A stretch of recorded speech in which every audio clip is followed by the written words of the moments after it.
avoid a man. But it's certainly possible, and it certainly feels amazing to just be independent. And when I need somebody to work on my car, I take it to the mechanic.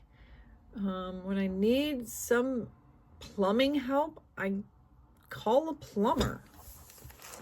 If I need somebody to put together some piece of furniture that I can't figure out how to do it, then I can call somebody and pay them. It's like, I don't have to have some guy up in my space all the damn time just for, a handful of like little chores over the years. No, thank you. It's not worth it.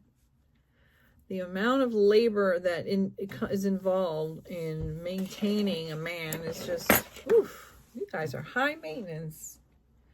No thanks. Opting out. And I just so touched on in the other videos. But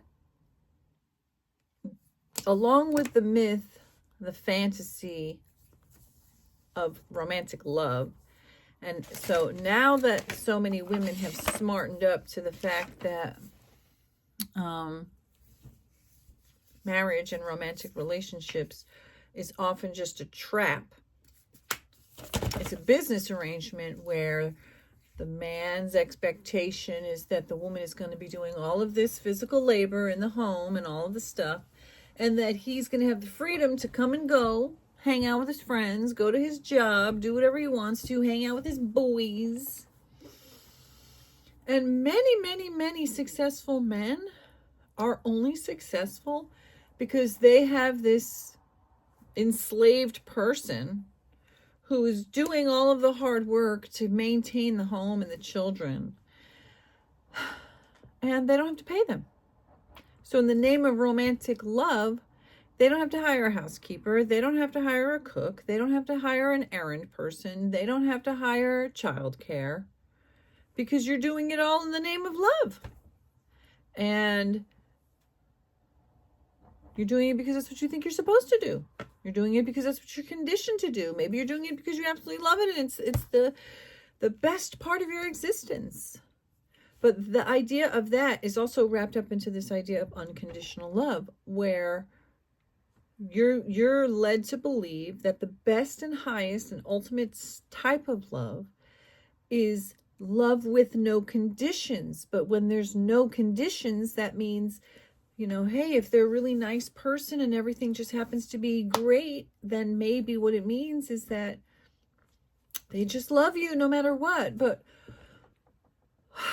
why should you love someone no matter what? Again, love as in not whether you have feelings for them or not, or feelings of kindness and positive hopes for them, but to spend time with them, to be in their physical presence, to let them have access to you, to consider their feelings and their desires and their preferences for what you're going to eat, or where you're going to go, or what you're going to do, or what you're going to wear, or where you're going to live, and all of these things. But with no conditions, what does that mean? They can do whatever they want. They can treat you however poorly they want to. They can neglect you. They can hurt you. They can cheat on you. They can, some men are not cheaters and they're not beaters. They're just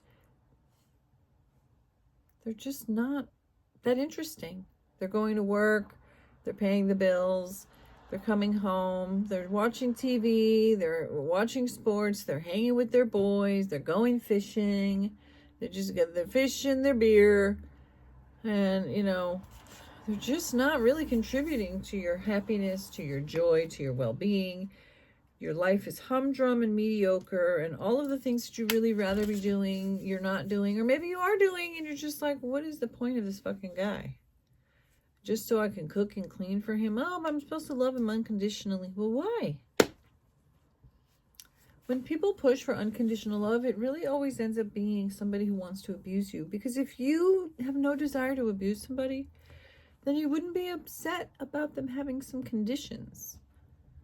If someone has conditions and you find them reprehensible, then you get to say, I don't like, for example, if you're dating a guy or you're married to a guy and his conditions is that you're supposed to cook, clean, and do all the things, you can say, those are your conditions.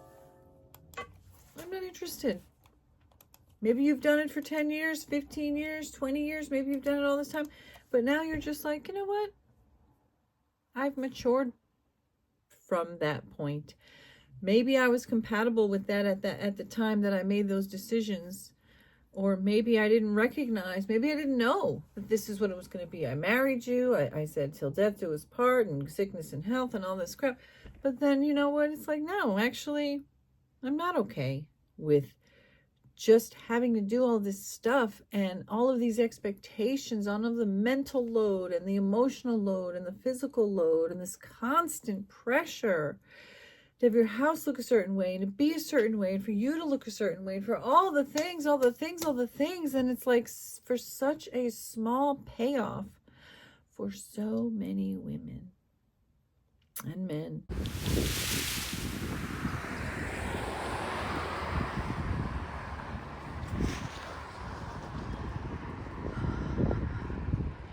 It's time to go home.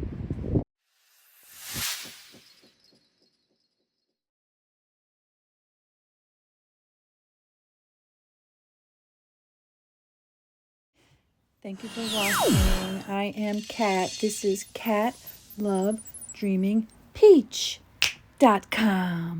Don't forget to hit like, share, and subscribe, and check out my website. See you in the next one.